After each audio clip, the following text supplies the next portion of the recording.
ঠিক আছে, এই সফর আলী সুখ দুঃখ গল্পটা তো সবার পড়া আছে। হ্যাঁ, আমি আগেও বলছি তোমাদেরকে যে এটা কিন্তু খুব সিরিয়াস গল্প, মুক্তিযুদ্ধের গল্প, মুক্তিযুদ্ধের উপরে লেখা খুব সিরিয়াস গল্প। সুতরাং নাটকটা খুব সিরিয়াসলি করতে হবে। খোকন, জি তোমার আমি বলছি তুমি এই জিন্সের প্যান্ট পরে আসবে না। সরি বস, কাল থেকে এখানে অনেক ফিজিক্যাল ওয়ার্ক আছে, এই সমস্ত জিন্সের প্যান্ট পরে তুমি করতে পারবে না। জি জি তোমাদের সবাইকে বলি জিন্স এবং টাইট প্যান্ট পরে রিহার্সাল রুমে আসবে না, Okay, okay, ইজি লুজ হয়ে আসবে। শিওর। ওকে, সো নাটকটা যদি আমরা করতে যাই তাহলে খুব মনোযোগ দিয়ে করতে হবে। যদি সবাই খুব মনোযোগ দিয়ে করতে পারো, মানে ওই যে ওইরকম না যে সারাদিনের কাজকর্ম সব শেষ করে আসলাম, এসে যখন পাইলাম আসলাম রিহার্সাল দিলাম নাটক করলাম, এইভাবে করলে হবে না। যদি খুব সিরিয়াসলি খুব কনসেন্ট্রেট ওয়েতে মনোযোগ দিয়ে করতে পারো তাহলে আমরা কাজটা শুরু করবো। ঠিক আছে, শোক ভাই আসবো? আসো মিলন, আসো।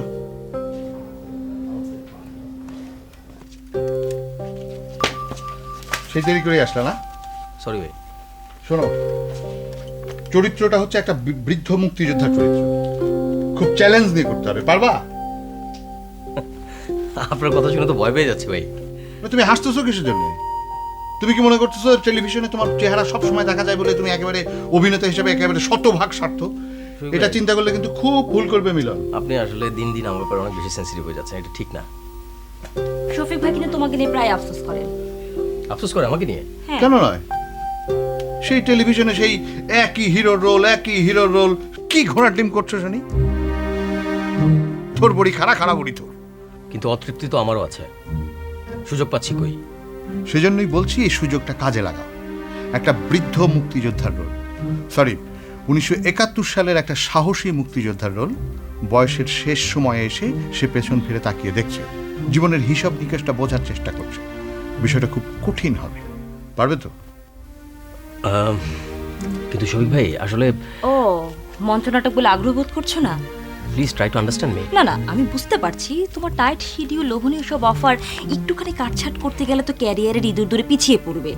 অখ্যাত এক নাট্যদলের হয়ে এরকম কঠিন একটা চরিত্রে ডুব দিয়ে সময় নষ্ট করার কি Please. দরকার তোমার? প্লিজ, এই অক্ষত নাট্যদল বলো আর যাই বলো, এই দলের কারণে কিন্তু আজকে আমার পজিশন, ঠিক আছে? আরে রাখো, এই সমস্ত কথা আর কে মনে রাখে বলো? মঞ্চনাটক কে দেখে? ধরো তুমি সুন্দর করে চরিত্রটা ফুটিয়ে তুললে, খুব ভালো করে অভিনয় করলে, কি লাভ? জনাভিষেক লোক নাটকটা দেখবে, জনাভিষেক লোক হয়তো খুব হাততালি দিল, তাতে কি তোমার এই গ্ল্যামারে অভ্যস্ত মনটা তৃপ্ত হবে? কোনোদিনই হবে না। শফিক প্লিজ, আপনি আমাকে ভুল বুঝবেন না। না না মিলন, আমি সে কথা বলছি না। আমার কি ধারণা জানো? আমার ধারণা তোমার মধ্যে অভিনয়ের একটা দারুণ ক্ষমতা আছে, কিন্তু সামহাও সেটা ইউজ হচ্ছে না, অথবা কেউ ইউজ করছে না, কারণ ওদের তো আবার ব্যবসায়িক হিসেব নিকেশ আছে, তাই না? তাই ভাবছিলাম যে মঞ্চটা যেহেতু অভিনয়ের ক্ষেত্র, তুমি যদি আবার একবার চেষ্টা করতে।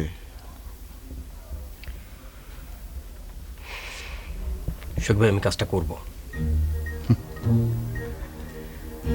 আমার মুখের দিকে চেয়ে বলছো? জি না, আমার মুখের দিকে চেয়ে। ইঁদুর ধরে হাঁপিয়ে ওঠা মনটাকে একটু ফ্রেশ করে নেয়া, এই আর কি।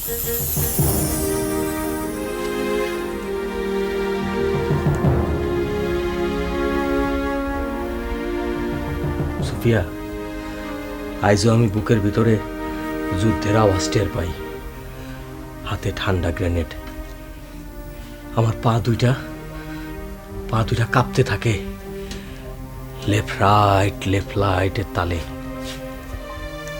আচ্ছা, আমি তো এখনো সেই সফর আলী আছি, তুই বদলাই গেলি কেমনে রে সুফিয়া? আমার পোলা মায়া দুইটারে আমি চিনতে পারি না। কি করছো তুমি? তোমাকে বললাম না কনসেন্ট্রেট করো, বয়সটা ভুলে যাওয়ার চেষ্টা করো। তুমি সফর আলীর বয়সে আসার চেষ্টা করো।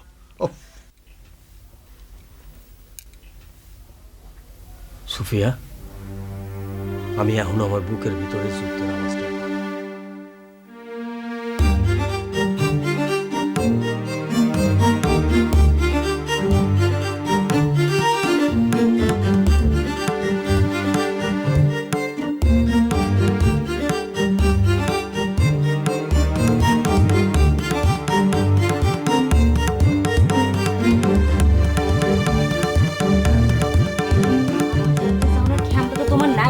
আমি এখন কি করব? তাইলে এখন আমি কি করব? কি করব? মিলন একদম ঘোড়ার ডিম হচ্ছে, কিচ্ছু করতে পারছো না। তুমি কি বুঝতে পারছো না, চরিত্রটা বুঝতে পারছো না নাকি? পারতেছি ভাই। সফর আলী একটা বৃদ্ধ মুক্তিযোদ্ধা, তার 4টা ছেলে মেয়ে, তার একটা ছেলে সন্ত্রাসী আর একটা ছেলে সুবিধাবাদী, একটা মেয়ে স্বামী পরিত্যক্তা আর একটা মেয়ে বকে গেছে। এখন তার মনের অবস্থাটা তুমি বুঝতে পারছো? বলো, তুমি কি ফিল করতে পারছো? জি পারতেছি। আমার মনে হয় তুমি পারছো না। ওহ, এই দেখি স্ক্রিপ্ট দেখি। শোনো, আমার মনে হয় তুমি একটা কাজ করো, তুমি জিনিসটা নিয়ে একটু ঠান্ডা মাথায় ভাবো। দরকার হলে তুমি ঢাকার বাইরে চলে যাও, ঢাকার বাইরে গিয়ে কদিন বিষয়টা নিয়ে একদম ভাবো, বিষয়টা ইন্টারনালাইজ করো, ফিল করো, চরিত্রটা তৈরি করো, তারপরে রিহার্সালে দাও, সেটা অনেক বেটার হবে।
আর একটা দিন থাকলেও পারে। না রে, ছুটিপুর যাই। মন্টুরে তো বলে রাখছি, ও আবার আমার লাগে ওয়েট করবো। মন্টুর সাথে আমারও অনেকদিন দেখা হয় না। আচ্ছা, তুই শুধু বেড়াইতেইছস, বিশ্বাস হয় না। ঠিকই কইছস। এইটার কাজে আইছি। চরিত্র, একটা চরিত্র খুঁজতেছি, মুক্তিযোদ্ধা। ও তাই বল? আরে মুক্তিযুদ্ধের কি অভাব আছে? গ্রামে গঞ্জে আইলে আমার সফর আলীর চাই। মানে মানে আদুর বাদ দে, শফিক ভাইয়ের কথাই ঠিক, আমার তো হইব না। দোস্ত, আমি যাই। তোর ট্রেন তো অলরেডি লেট, আরও কিছুক্ষণ থাকতে হইতে পারে। থাকবো আমি? আরে না না না, তুই যা যা যা, অসুবিধা নেই। দোস্ত ভালো থাকিস। যা, বাই।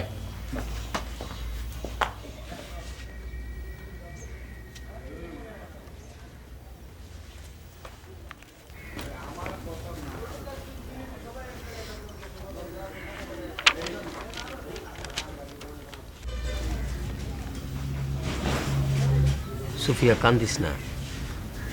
এই দুর্যোগের সময় আমি আমি আমি ঘরে থাকতে পারি না। আমার তো যাইতে হইব। তুই আমার হাসি মুখে বিদায় দে, বিদায় দে বউ।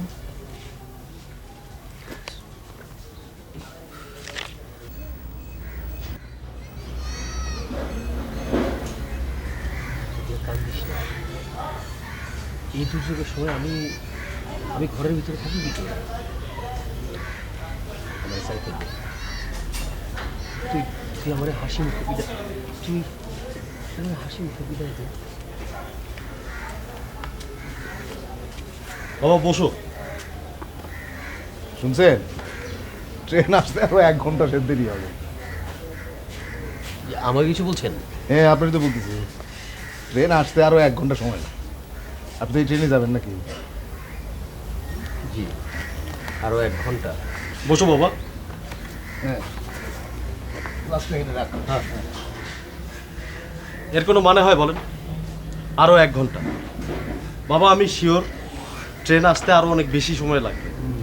বাবা আমি একটু স্টেশন মাস্টারের সাথে কথা বলে আসি।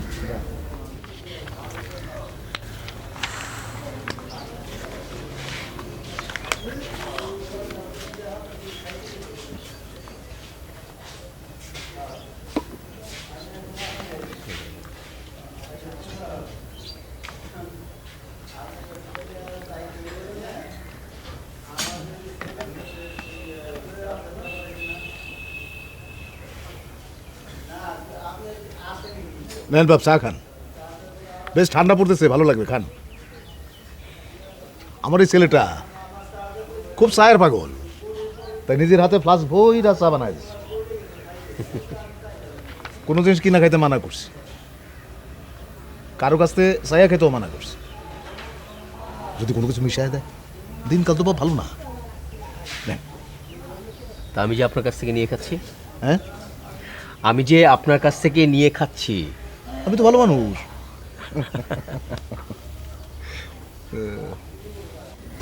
ফার্স্ট ক্লাস চা। তা কোথায় যাচ্ছেন বাপ? না তেমন কোথাও না, ছুটিপুর বলে একটা জায়গা আছে। নিজের বাড়ি? না না না, আমার এক বন্ধুর বাড়ি। আমি তো ঢাকায় থাকি। ও, ঢাকা থেকে আসছেন? জি। তা আপনারা কোথায় যাচ্ছেন? আমি কোথাও যাচ্ছি না, আমার সাব আলো যে দেখলেন ও যাচ্ছে। এতদিন এইখানে একটা চাকরি করতো, বদলি করে দিয়েছে গত মাসে। আরে চাকরিতে তো বদলি হইতেই পারে, যত দূরই হোক যাইতে তো হবে না। জায়গাটার নাম সখীপুর, আমি কখনো যাই নাই, আমার সাওয়ালও যায় নাই, কি জানি কেমন জায়গা। চিন্তা হচ্ছে খুব? চিন্তা যে হচ্ছে না তা কি করে বলি। চিন্তার কিছু নেই, মানে বন জঙ্গলে তো আর পাঠাচ্ছে না, বাঘে তো খেয়ে ফেলবে না। বাপের মন তো খালি ভাবনা হয়, অথচ দেখেন সাওয়াল তো বড় হয়েছে। আগে ভাবতাম না তো কিছু, এখন ভাবি। বয়সের দোষ, বুঝলেন বাপ, বয়স। কম দিন তো থাকলাম না এই দুনিয়ায়, সেই কবে, কোনো ভাবনা চিন্তা নাই। 1971।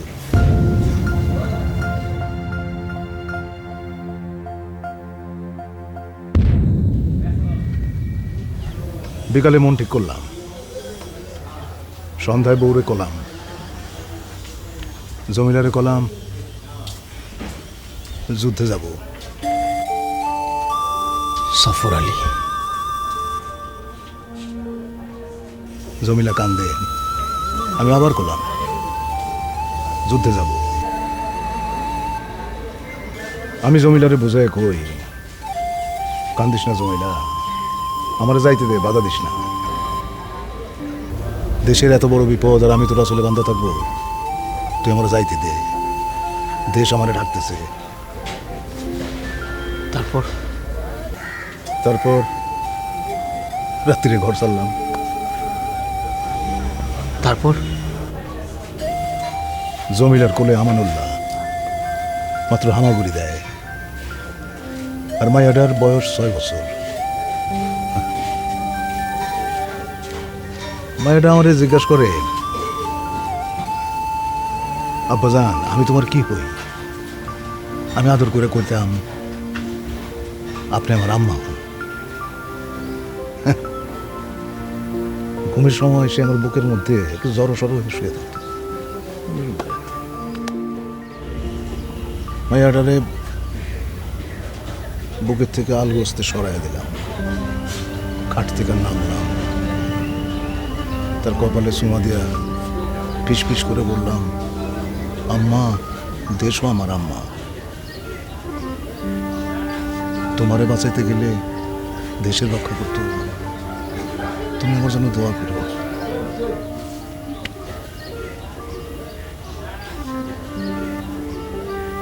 একবার আম্মা জানলে দেখি, একবার আমানুল্লাহরে দেখি, আর দেখি জমিলারে, আবার দেখি আম্মা জানলে, আবার দেখি আমানুল্লাহরে, আবার জমিলারে। আবার কবে দেখবো তার কি কোনো ঠিক আছে? শেষে পাঞ্জাবিটা গায়ে দিয়া চৌকাটে পা রাখি। এমন সময় এমন সময় এমন সময় এমন সময় জমিলা এসে আমার কাঁধে হাত রাখে।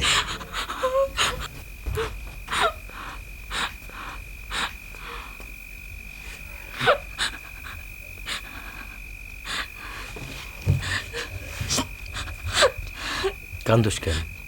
হ্যাঁ, আস্তে কান, তুই তো আমার মনের মানুষ, তুই আমার পঙ্খী। আমি তো তোর কাছে ফিরে আসমু। আস্তে কান, সোনার জায়গা যাব।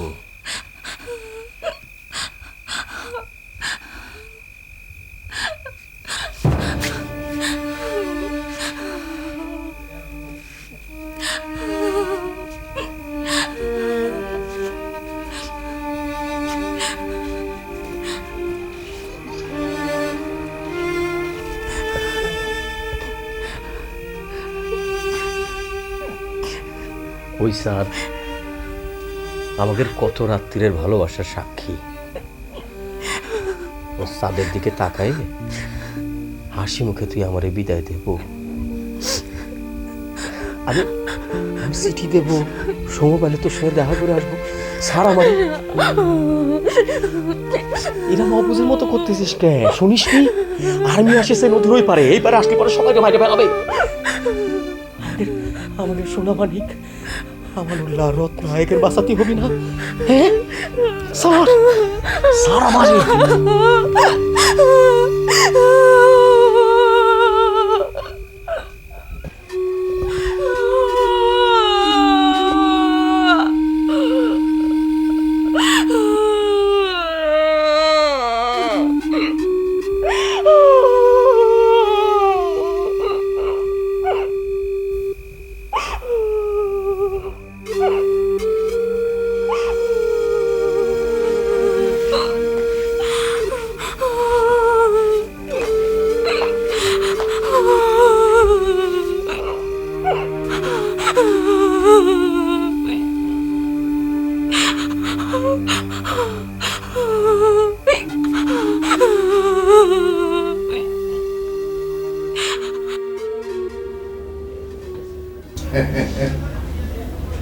জমিলা, জমিলা কেমন মানুষ ছিল জানেন বা? এই হাসে তো এই কান্দে, একেবারে টক জ্বালাচারের মতো। একটু রাইগা কথা বলি চোখ ভরে যেত পানিতে। সে যে দুই সাওয়ালের মা, এটা কেটা বলবে বলেন? পরে আমি গান ধরতাম, গান শেষ হলে দেখতাম ওর মুখে আবার সে হাসি। দোল দোলনি রাঙা মাথার চিরুনি। মেঘনা পারবে তো জমিলার মতো করে সুফিয়া হতে পারবে তো?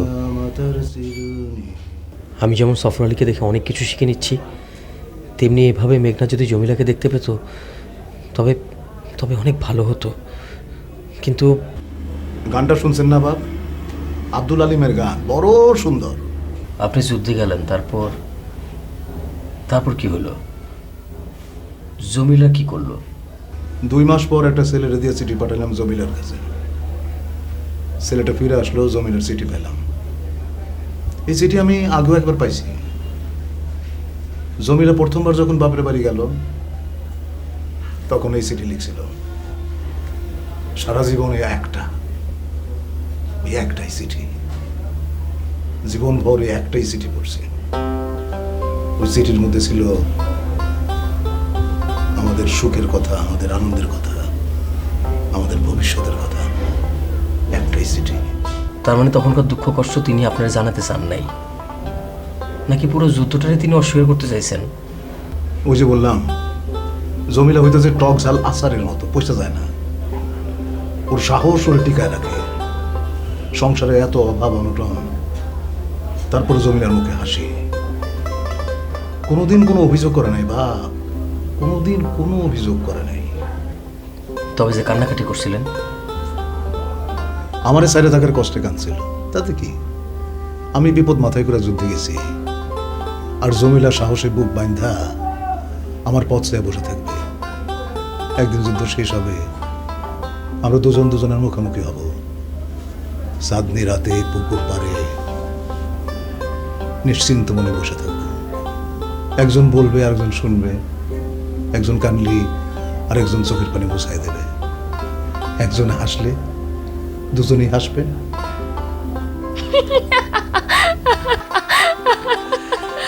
দোল দোল দোলনি রাঙা মাথায় চিরনি, এনে দেব হাট থেকে মান তুমি করো না। দোল দোল দোলনি রাঙা মাথায় শিরোনি এনে দেব হাট থেকে মান তুমি করো না। হুম হুম হুম হুম হুম। না, না, না, না। কি ভাবতেছেন বাপ? ভাবতেছি আপনাদের কথা। জমিলার জন্য যুদ্ধদিনের কি কি কথা আপনি তুলে রাখছেন, ভাবতেছি সেই কথা। ভাবতেছি আপনার বীরত্বের কথা, আপনার সহযোদ্ধাদের কথা। আলাদা করে নিজের সাহসের কথা কি বলবো বাপ? এত বড় একটা যুদ্ধ, আল্লাহ রে, এত বড় একটা যুদ্ধ একা একা কি করা যায় বলেন? সেই সময় 2-3টা আগাছা ছাড়া 7.5 কোটি বাঙালি এক ছিল। দেশের মানুষ এক হলে আল্লাহর রহমতে কিভাবে আসে সেটা আপনি বুঝবেন না বাবা। আপনারা এই যুগের মানুষ একলা একলা পথ চলেন। সেই প্রথম সারা দেশের মানুষ এক হলো দেশের জন্য। আমাদের মধ্যে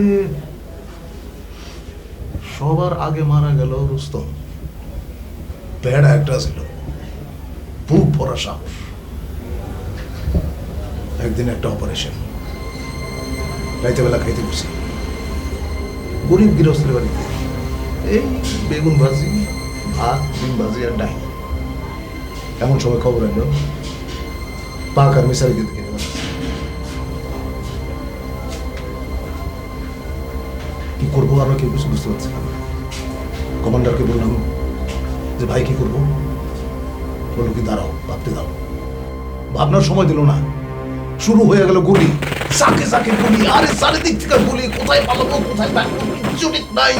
গুলির পরে গুলি চলতেছে। সেইটা আপনার বইটা বিশ্বাস করবেন না। তারপরে একটা গুলি এসে লাগলো রুস্তমের মাথার ঠিক এই জায়গাটায়। আল্লাহ, অন্য আর কেউ পাইছে নাই? তা তো কইতে পারবো না বাপ। হয়তো সবাই বেঁচে আছে, কিংবা কেউ কেউ মরে গেছে, কি জানি। কারো খবর রাখি না। ওই দিন একজনের সঙ্গে দেখা হয়েছিল, সে আমাকে বললো যে আমানের কথা মনে আছে। আমি কিছুতেই মনে করতে পারি না। তো আমি বাপু ওরে জিজ্ঞেস করলাম আমানকে, কয় কালা কুসকুসা, যুদ্ধের সময় তোর কাছ থেকে সিগারেট নিয়ে খাইতো। এখনো মনে করতে পারি না। শেখ জাফর তো ঢাকায়, আর রশিদ হচ্ছে আমগো চেয়ারম্যান। চেয়ারম্যান হওয়ার পর একদিন দেখা করতে গেছিলাম, এত ভিড় দেখাই করতে পারিনি। তারপরে আউয়াল, নোমান, সোমনাথ, এরা যে কোথায় আছে। যুদ্ধের স্মৃতি নামক বইটা টিকে আছে, কিন্তু এর অক্ষরগুলো সব ঝাপসা। সফর আলীও নিশ্চয়ই ঝাপসা অক্ষরগুলো ঠিক মতো পড়তে চাইবে।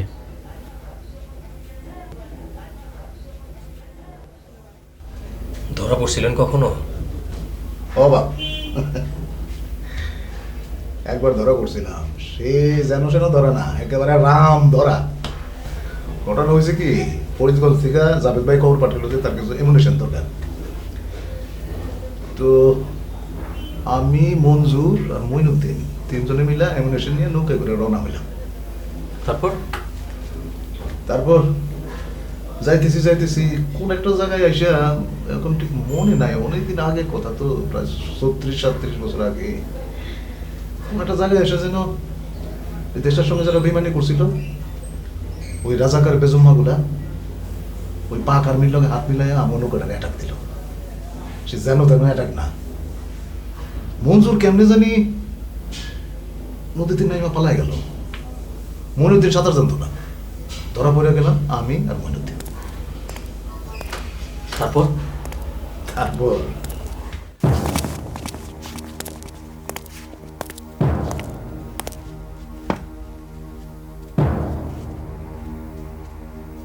হটাও!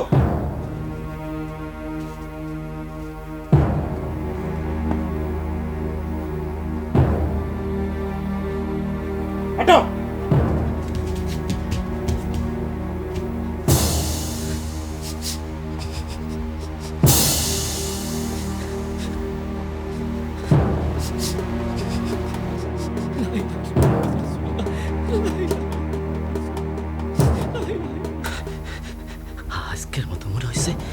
বাইসে গেলাম। কালকে যদি না বাসস, আজকে তো বাসলাম।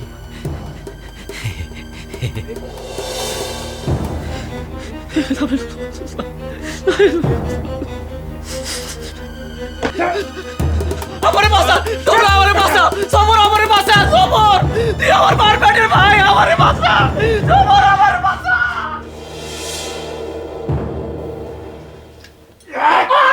মইনুদ্দিন, সফর সফর সফর, বউটা পয়া দিয়েছিল, তারে গিয়া কবা যদি ছেলে হয় তার নাম যেন রাখে বিজয়, আর যদি মেয়ে হয় তাহলে তার নাম যেন রাখে মুক্তি। আ আ আ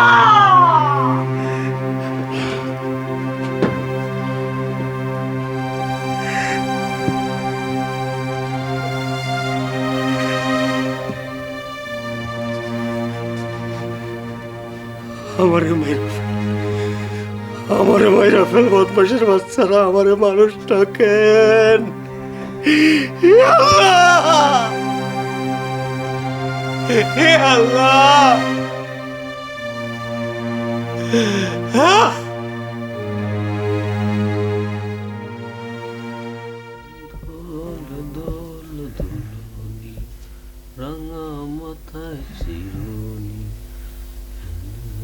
শুয়োরটা আপনারা যেভাবে দেখতেছিল, আমি ভাবছিলাম আজ আপনার ডাক পড়ব, আপনারে থুইয়া আপনার বন্ধুরে মারলো। হায় রে কপাল।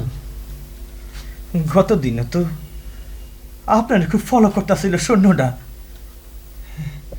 কি যেন একটা ব্যাপার আছে। আরে ব্যাপার বুঝতে কাম নাই, আজকে একজন গেলে তো কালকে অন্যজন, কে জানে কালকে হয়তো আমারই পালা।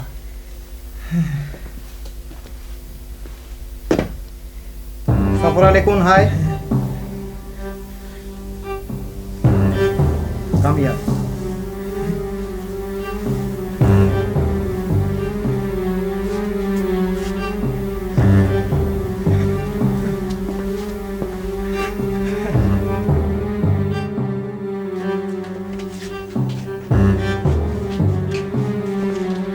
কি খবর দোস্ত? তোর মুক্তির ব্যবস্থা করে কইরে এনেছি, সব কমপ্লিট করে দিসনি ভাইটি। তুমি কিডা? তুই আমাকে চিনতে পারতিস না? আরে আমি হাসান, হাসান, ওই যে একসাথে ডাকুলি খেলতাম। একবার মধুপুরে যাত্রা দেখতে গিয়ে দুইজনে বলতার কামড় খেলাম। তুই আমাকে চিনিস নি? আমি তো বিশ্বাস করতে পারতেছি না। তুমি দেশের সঙ্গে বেইমানি করে রাজাকার হয়েছ, সেটাও আমি বিশ্বাস করতে পারছি না। কি কব কও? যদি বাঁচতে চাও তাহলে হুজুরের সব কথাই শুধু সাইদি যাবা, কথা কম কবা। कौन है? सफर अली है। सफर अली कौन है? हमारा दोस्त है হুজুর। এর কথা আপনাকে আমি বলেছিলাম। হয় খুব ভালো মানুষ, ভালো আদমি হয়, সাচ্চা আদমি, ওই সাচ্চা পাকিস্তানি হয়। কিছু বজ্জাত শয়তান বিধর্মী ষড়যন্ত্র করে তাকে মুক্তি বাহিনী বানিয়ে এখানে চালান করে দিছে হুজুর। इधर आओ।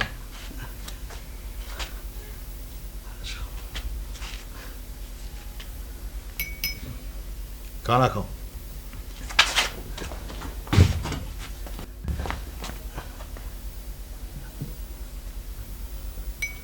खाओ। হাত হাত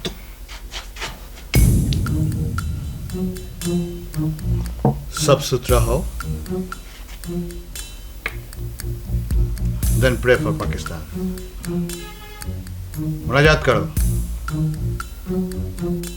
দুই পাকিস্তানের দোস্তির জন্য আল্লাহর কাছে দোয়া করো। তারপর খানা খাও, পান করো। তুমি हसनुद्दीन दस्त, सो तुम्हारा इज्जत करना जरूर है।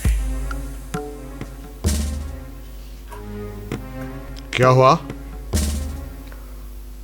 এই খাবার আমার কাছে হারাম। এটা খেলে আমার দেশের অমঙ্গল হবে। আমার দেশ পাকিস্তান না, আমার দেশ বাংলাদেশ। জয় বাংলা। Get lost!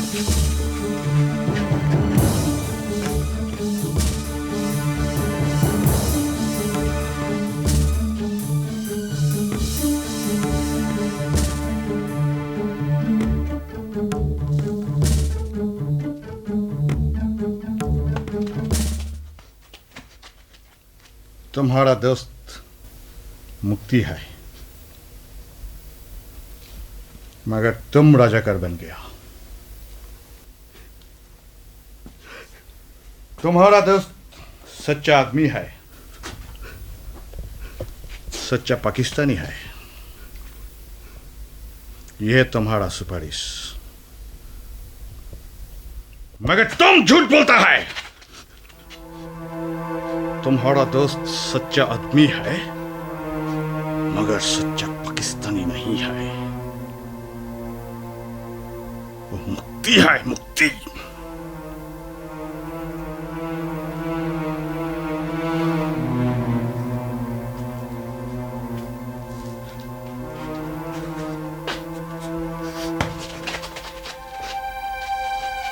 तुम कौन हो? You bloody fool! तुम मुक्ति को हेल्प करने के लिए ये सब प्लान करता है। बेईमान! Get lost! सर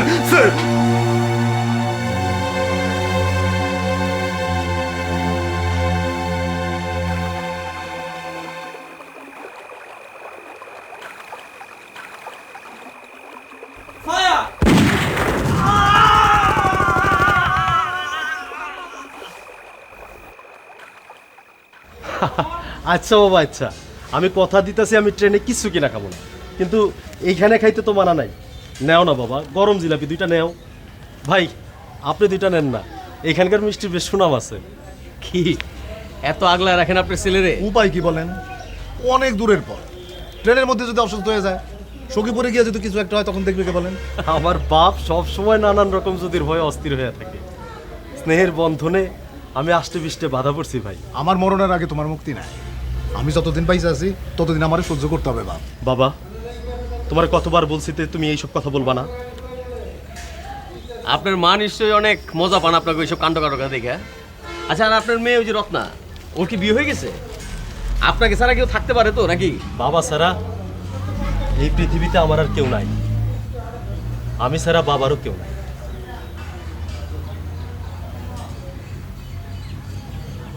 এখনো ট্রেন আইলো না, এর কোনো মানে হয়?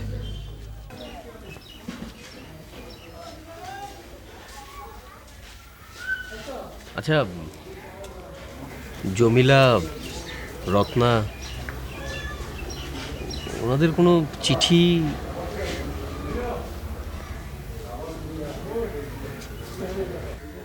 জমিলার আর কোনো চিঠি পাই নাই বাপ।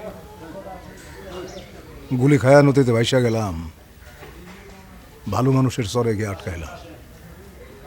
তারা চিকিৎসা করে আমরা ভালো গেল, বাইসা গেলাম। তখন ভাবলাম জমিলার সঙ্গে আল্লাহ দেখা করবে বলে বোধহয় আমার বাঁচাই রাখছে। কিন্তু এখন বুঝি এটা তার তামসা, তার তামসা দেখানোর জন্য আমার বাঁচাই রাখছে। তারপর হঠাৎ একদিন আমাকে গ্রামের এক চাচা আমার দেখতে আসলো। তার কাছেই শুনলাম সব। কি? আমি চলে আসার 2 মাস পর রাজাকাররা আমার বাড়িটা জ্বালাই দিয়েছেন। আপনি বুঝি ভাবতেছেন জমিলা ওই আগুনে পুড়ে মরছে? না, জমিলার ওরা ধরে নিয়ে গেছিল। বাইসা আছে না মরে গেছে জানি না। বাইসা থাকলে থাকতেও পারে, আবার নাও পারে। আমার এই 2টা চোখ এখনো ওর সোনা মুখটা আমার এই মনের পাখিটাকে খোঁজে। যদি একবার দেখতে পারতাম, একবার। তামসা তামসা। দোল দোল দোলনি রাঙা মাতার শিরুনি।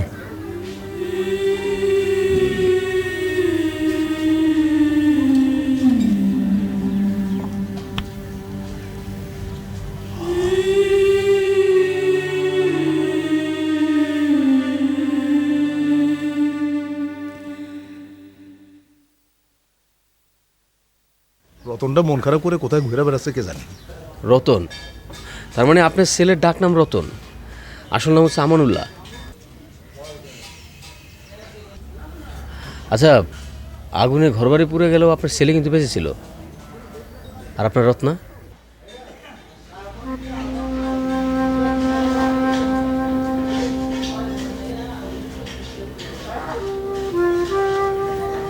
শকুনের বাচ্চারা আমার জমিটারে তুলে নিয়ে গেছিল, কিন্তু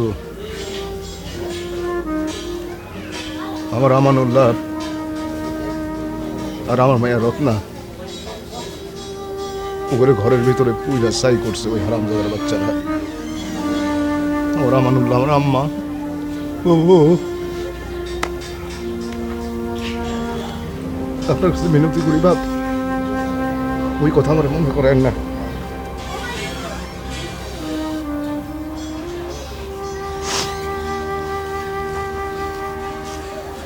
রতন রে পাইলাম ৭২-এর এপ্রিল মে মাসের দিকে। পোড়া ভিটা সাইডা চাচার কাছে গিয়ে আশ্রয় নিলাম। তাকে চাউল পাউল ছিল না, বুকে টানে নিল। চাচার দোকানে বসি, মাল সামান কিনতে সদরে আসি, খিদা লাগলে রুস্তমের দোকানে বসে খাই। সেইখানেই প্রথম আমি রতনরে দেখি, অসহায়। তারপরে একদিন ওরা আমি কোলে তুলে নিই, সে যে কোলে তুলে নিছি আজ পর্যন্ত কোল থেকে নামাই নেই।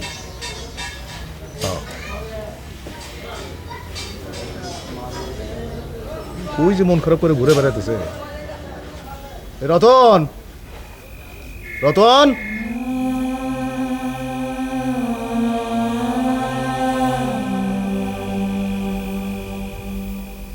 চল আমার লগে। কেন তুমি কি ডাক?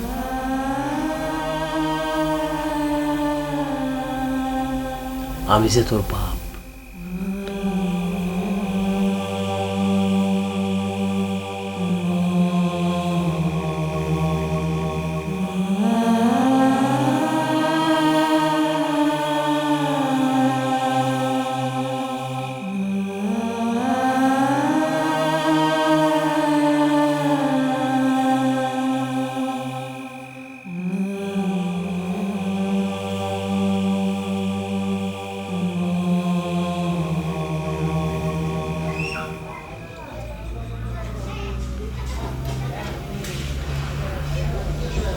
রতন বিষয়টা জানে?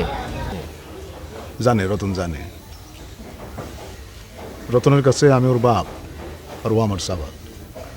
আমি যেমন জমিলারে খুঁজি, সেও তেমন তার মারে খুঁজে। জমিলাই তার মা। সে মরে গেছে, এটা তো কবার পারবো না, বেঁচেও তো থাকতে পারে। সেও খুঁজে, আমিও খুঁজি। রতনের বিয়ের চেষ্টা করতেছি, কিন্তু মেয়ে পাচ্ছি না বাপ। ছেলে চাকরি করে, নির্ঝঞ্ঝাট ফ্যামিলি, মেয়ে পেতে তো কোনো সমস্যা হওয়ার কথা না। সেইখানেই তো সমস্যা। রতনের আসল বাপকে সেটা রতনও জানে না, আমার জানার তো প্রশ্নই ওঠে না। তারপরে মেয়ে পক্ষ যখন জিজ্ঞেস করে ছেলের মা কি করে, তখন জমিলার কথা বলতে গেলে কেমন গন্ডগোল লেগে যায় না। কইতে তো পারি না যে জমিলা মরে গেছে, বাইসে তো থাকতে পারি নাকি। সেইখানে তো সমস্যা আছে।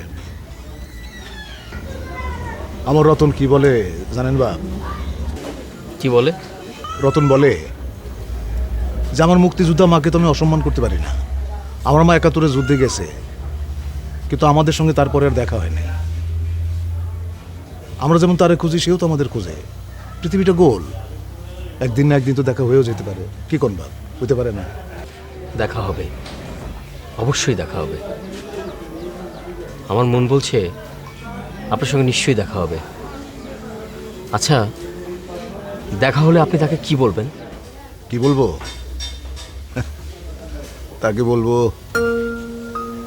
দোল দোল দুলনি রাঙা মাথার চিরুনি, দোল দোল দুলনি রাঙা মাথার চিরুনি। সফর আলীর সুফিয়ার ভাগ্যটা অত খারাপ নয়। স্বামী সন্তানকে নিয়ে বেঁচেই থাকবে সে। কিন্তু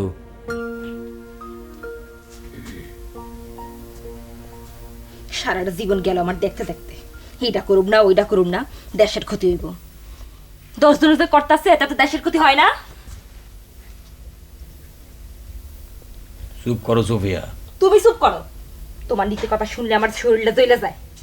তুমি পারো নাই, তোমার পোলা মায়েরা পারছে, তাতে তোমারও তো আপত্তি কেন? হ্যাঁ না, কারো বাড়ি যাবা না, কারো মুখ দেখবা না, ভাঙা ভিটায় টিমটিমা পিদিবের তলায় বৈশা দেশ কই বিলাপ করবা। কেউ নাই তোমার বিলাপ শোনানোর লিগা। আমি আর পারুম না। খায়া না খায়া পোলা মায়া গুলোরে মানুষ করছি, ভিজা কাপড় গায়ে শুকাইছি।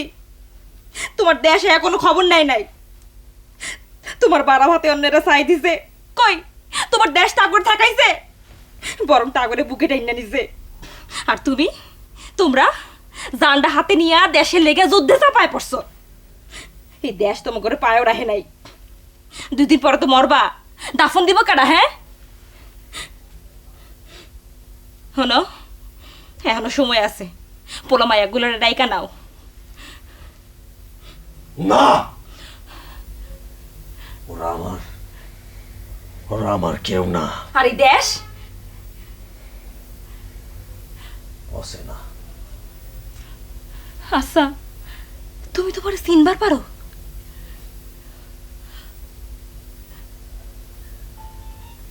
আমি খালি আমার এই চিনি। ট্রেন আসতেছে ভাই, আপনি আপনার জিনিসপত্র বুঝায় না। বাবা ভালো থাইকো। শোনো বাবা, তোমার যেভাবে বলছি সেইভাবে চলবা, ঠিক আছে? ঠিক আছে বাবা। আর তোমার পৌঁছাতে 2 ঘন্টা লাগবে। হ্যাঁ, 2 ঘন্টা পরে তুমি কাশিমের দোকানে একটা ফোন দিবা। তুমি এই ঠান্ডার ভিতরে বসে কিছু থাকো। হবে না, তোমার পৌঁছানোর সম্পর্কে আমার খুব বেশি জানা দরকার, ঠিক আছে? ঠিক আছে সাবধানে বাবা। থাকো বাবা, সাবধানে থাকো। দেখো, তুমি ছাড়া কিন্তু আমার এই জগৎ সংসারে কেউ নাই। বাবা সাবধানে গেলাম, থাকো। তুমি সাবধান থাকো। আচ্ছা, আসুন। আসো বাবা, ভালো থেকো।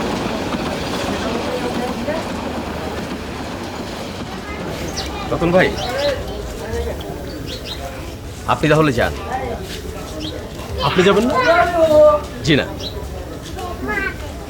আর আপনাকে কিন্তু আমি চিনি, আপনি মিলন ভাই। আপনার অভিনয় আমার খুব ভালো লাগে। Thank you. আচ্ছা, আমি তাহলে যাই, ট্রেন ছেড়ে দেবো। ওকে দাদা, বেস্ট অফ লাক।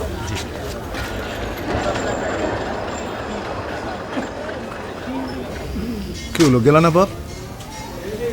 যেখানে আমার যাওয়ার কথা ছিল সেখানে যাওয়ার আর দরকার নেই, আপনার মধ্যেই পেয়ে গেছি। হ্যাঁ, কিছু না।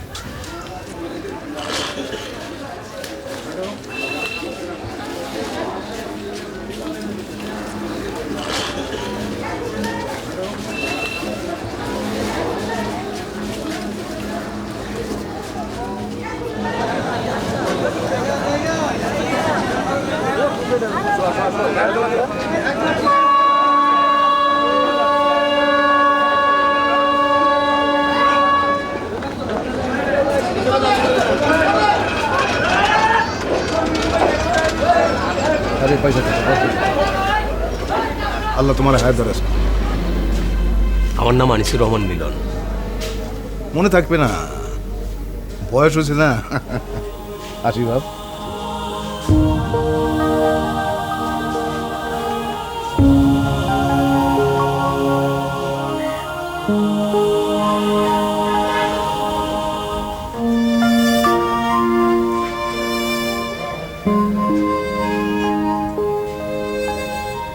আমাকে মনে রাখার দরকার নেই আপনার, ক্ষতিও নেই ভুলে গেলে, কিন্তু আপনাকে মনে রাখার দায়িত্ব আমাদের। আর তা না হলে আমাদেরই ক্ষতি। ভীষণ ক্ষতি।